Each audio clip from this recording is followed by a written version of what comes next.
શ્રી કૃષ્ણાય નમઃ।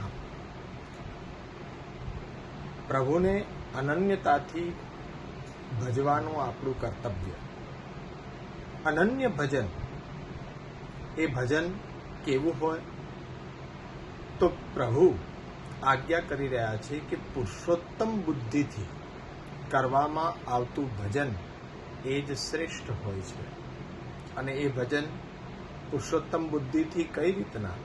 તો પ્રભુ સ્વયં ગીતાજીના 15મા અધ્યાયના 19મા શ્લોકમાં આજ્ઞા કરતા આપ ઉપદેશ કરી રહ્યા છે કે યો મામ એવમ અસમ્મૂઢો જાનાતિ પુરુષોત્તમમ સ સર્વવિદ ભજતી મામ સર્વભાવેન ભારત।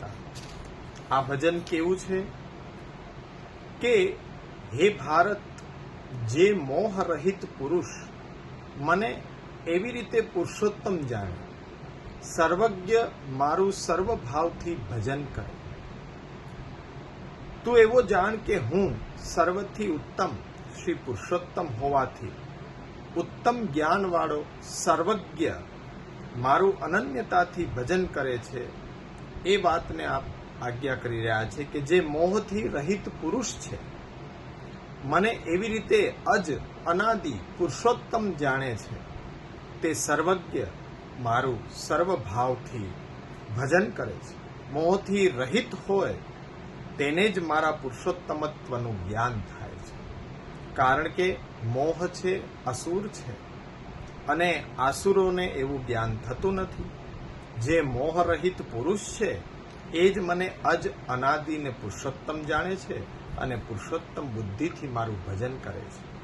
શ્રી કૃષ્ણને ભજન કરીએ તો પુરુષોત્તમ બુદ્ધિથી કરીએ, એ જ ભજન સર્વથી શ્રેષ્ઠ છે।